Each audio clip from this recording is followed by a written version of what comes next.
Made it to the final lesson of the course. We've explored how attackers think, why human psychology makes us vulnerable, and what specific threats you face in both your personal and professional digital life. In the last lesson, we talked about developing security intuition, the ability to sense when something is wrong before you can fully explain why. So the hardest question remaining is, how do you make all of this stick? Only knowing something doesn't necessarily protect you, and understanding threats doesn't keep you safe. Awareness doesn't necessarily protect you. What protects you is behavior, consistent, automatic, sustainable behavior that happens whether you're tired, distracted, stressed, or simply not thinking about security at all. So in this lesson, we're going to explore the science of habit formation and talk about some practical strategies for turning everything you've learned into behaviors that protect you every day without constant effort or willpower. Research from Duke University found that approximately 45% of our daily actions are driven by habits. That's a lot. Not conscious decisions, not careful deliberation, but habits. It's almost half. So that means almost half of everything you're doing without really thinking about it. How you brush your teeth, which route you take to work, what you reach for when you're hungry, how you respond when your phone buzzes. So that's why habits matter so much for security, because if almost half your actions are automatic, then your security behaviors need to be automatic too.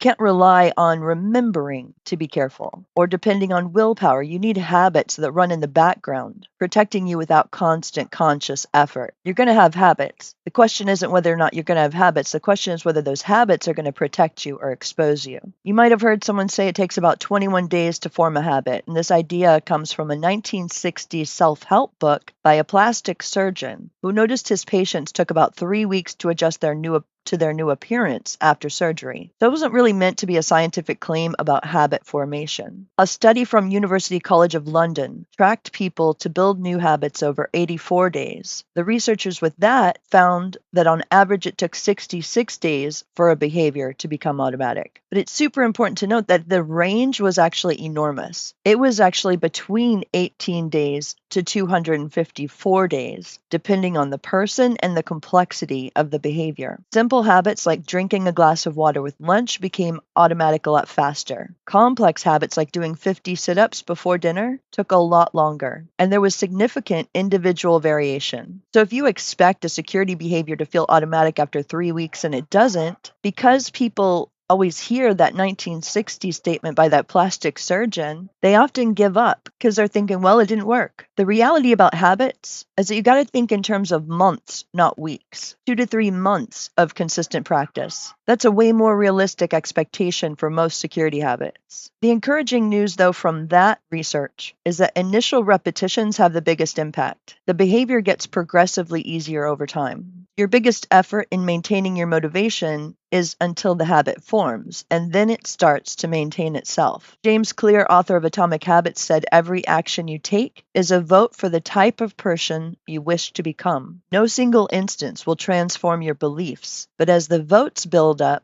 so does the evidence of your new identity. There is a habit loop. Every habit follows the same basic pattern. So understanding this pattern gives you the power to design habits that stick. There are 4 parts to the habit loop. Cue is the trigger that initiates the behavior. It's a piece of information that predicts a reward. It could be a time, a location, a preceding action, an emotional state, or other people. Then there's craving, which is the motivational force behind the habit. You don't crave the habit itself. You crave the outcome or the change in state that it delivers. You don't crave checking your phone, you crave the relief from boredom or the connection it provides. And response is the actual habit you perform. It can be a thought or an action. Whether a response occurs depends on how motivated you are and how much friction is involved. And reward, which is the end goal of every habit. Rewards satisfy cravings and teach us which actions are worth remembering. If a behavior is insufficient in any of these 4 stages, they say it won't become a habit. For security habits, it means we have to think about all 4 elements. What will trigger the behavior? What motivation drives it?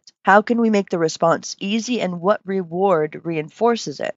Now, based on the habit loop, behavioral scientists have identified 4 principles for building habits that stick. James Clear, author of Atomic Habits, called this the 4 laws of behavioral change. Number 1, make it obvious. The cue needs to be visible and unavoidable. For security, this might mean keeping your password manager icon prominent on your toolbar, or set up visual reminders to lock your screen when you step away. If you can't see the trigger, it's hard to remember the behavior. Next, make it attractive. The craving needs to feel compelling. This is challenging for security because the reward, avoiding a breach, that's invisible when it works. So we'll talk more about strategies for making security feel rewarding even when nothing bad happens. And the make it easy response needs to be simple. Human behavior follows the law of least effort. We gravitate toward options that require the least work. So this means reducing friction for good security behaviors and increasing friction for risky ones. If verifying a request takes one click, you'll do it. If it takes 10 steps, you won't.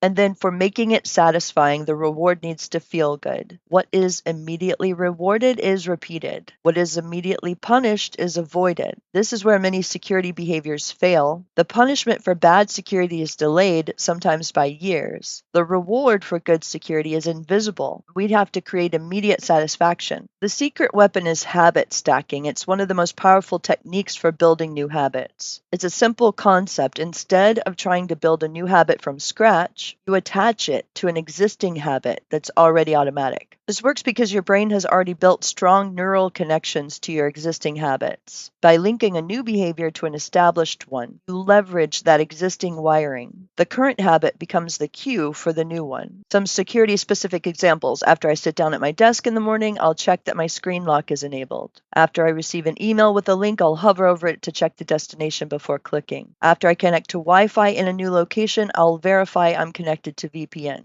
After I finish a phone call requesting action, I'll verify the request through a separate channel. After I stand up from my desk, I will press the lock key on my keyboard. The key is specificity. Vague intentions don't create habits. I'll be more careful with emails doesn't work. After I see an email with an attachment from someone I wasn't expecting, I will verify the sender before opening. That does work. There's something called a 2-minute rule, and it's a principle that might seem counterintuitive. When building a new habit, make it as small as possible. So small that it takes less than 2 minutes to complete. The idea is that new habits should feel easy. If you start with something that requires significant effort, you'll find reasons to skip it. But if the habit takes just 2 minutes, dramatically reduce your excuses not to do it. For security, this means starting with the simplest version of the behavior you want to build. Instead of, I will carefully analyze every email for phishing indicators, start with, I will glance at the sender's address before clicking anything. And instead of, I will use a complex, unique password for every account, start with, I will open my password manager when I need to log in. Instead of, I will thoroughly vet every Wi-Fi network, start with, I will pause for 1 second before connecting. The point is not to stay at this minimal level forever. Once the 2-minute habit is automatic, you naturally expand it from there. But you can't improve on a habit that doesn't exist at all. The first goal is just to show up consistently. Another one of the most effective ways to change behavior is to change the environment. As James Clear put it, be the designer of your world and not merely the consumer of it. Environment design works in 2 directions. You can make good behaviors easier by reducing friction, and you can make bad behaviors harder by increasing friction. For security, think about what you can change in your digital environment. Reduce your friction for good behaviors. Keep your password manager easily accessible. Set your browser to warn before submitting forms on non-HTTPS pages. Configure your phone to require authentication for app purchases. Enable automatic updates so you don't have to remember. Increase the friction for risky behaviors. Configure email to warn about external senders. Set your devices to ask before connecting to new Wi-Fi networks. Disable auto-download of email attachments. And remove saved payment information from websites you rarely use. The beauty of environment design is that it works even when you're not thinking. When the secure option is also the easy option, you'll choose it by default. This is a really good one. Never miss twice. It's one of the most important findings from habit research. Missing one day does not significantly impair habit formation. The research shows that occasional missed opportunities don't derail the process. Your habit gains resume as soon as you get back on track. So the danger isn't missing once, but it is missing twice. Because once you're missing twice, then you're not missing a day. starting a new habit of not doing the behavior. So the principle of never miss twice is liberating because you don't have to be perfect. You're going to slip, you're going to forget. You might take a shortcut when you're rushed or tired, and that's human. What matters is what you do next. The first mistake isn't the one that ruins you. It's the spiral of repeated mistakes that follow. Missing once is an accident. Missing twice is the start of a new pattern. For security, one of the things it means is if you click on something you shouldn't have, don't compound the mistake by ignoring it or covering it up. Report it, reset, get back to your secure behaviors immediately. The habit is not ruined by one lapse. Another great insight is that the most powerful approach to building lasting habits is not focusing on what you want to achieve, it's focusing on who you want to become. There are 3 layers of behavioral change. You can change your outcomes, what you get. You can change your processes, what you do. Or you can change your identity, what you believe about yourself. Most people try to change their outcomes first. I want to avoid getting hacked. But the most effective change starts with identity. I am someone who takes security seriously. When your behavior becomes part of your identity, you're no longer pursuing security behaviors. You're embodying them. You're not trying to remember to verify requests. That's just what someone like you does. The process works both ways. Your identity shapes your habits, and your habits shape your identity. Every time you verify a suspicious request, cast a vote for being someone who is security conscious. Every time you pause before clicking, you reinforce that identity. The question to ask yourself isn't, what do I want to do? It's, who is the type of person who would naturally have the security habits that I want? Then start proving to yourself that you're that person, one small action at a time. So the 5 specific security habits to start building, each one addressing a vulnerability we've discussed in this course, and each following the principles we've just covered, is the hover habit. Before clicking any link in an email, hover over it to see where it actually goes. Stack this on, after I decide to click a link, I will hover first. Takes 2 seconds, prevents most phishing attacks. The verification habit. When anyone requests something unusual via electronic communication, verify through a different channel. Stack this on, after I receive an unexpected request, I will call the person directly. This defeats business email compromise and impersonation attacks. The lock habit. Lock your computer every time you leave your desk, even for a moment. Stack this on, after I stand up, I will press the lock shortcut. Protects against physical access and shoulder surfing.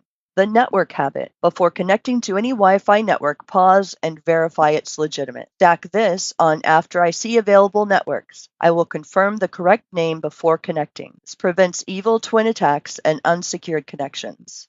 And the report habit. When you see something suspicious, report it. Stack this on, after I identify something suspicious, I will use the report button or contact IT. Protects everyone, not just you. So start with one, just one. Get it to the point where it feels automatic, then add another. This isn't a race. It's a long-term investment in your security identity. Now, research shows that visual tracking, seeing a chain of successful days, is highly motivating. There's something satisfying about not breaking a streak. Consider keeping a simple record of your security habits. It doesn't have to be complicated, just a check mark on a calendar perhaps, a note in your phone, or something that makes your progress visible. Accountability also helps. Tell a colleague about the security habit you're building, not in a preachy way, just casually. I'm trying to always hover before clicking links now. Social commitment strengthens personal commitment. Remember, I said I was doing this, so I don't want to be found not doing it. It's embarrassing. And remember the 66-day benchmark. If you're 2 months into building a habit and it still feels like effort, that's normal. You're probably in the middle of the process, not the end. Just keep going. Automaticity is coming.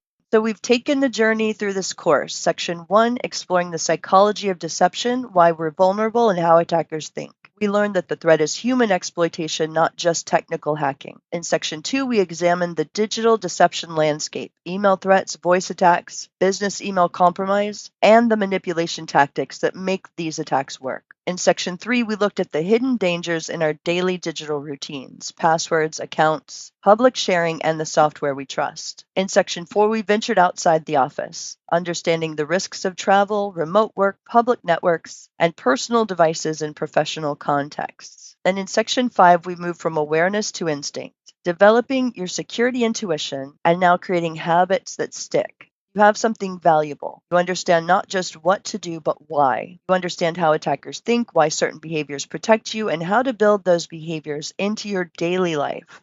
Security isn't about technology, it's about people. And you're not just a potential victim, you're an active defender. Every time you pause before clicking, you're defending your organization. Every time you verify a suspicious request, you're protecting your colleagues. Every time you report something that doesn't seem right, you're strengthening everyone's security. The most sophisticated technical security controls cannot stop every attack. And attackers know this, which is why they target people. But when people are trained, aware, and equipped with the right habits, those attacks do fail. So, as the last line of defense, after this course, you're a much stronger last line of defense. Remember the quote by James Clear: not rise to the level of your goals, you fall to the level of your systems. Thank you for taking this course. Hopefully, it will help you feel more comfortable that you're defending the security posture of your organization and yourself. Remember that threats are going to continue to evolve and the attackers are going to continue to adapt, but so will you.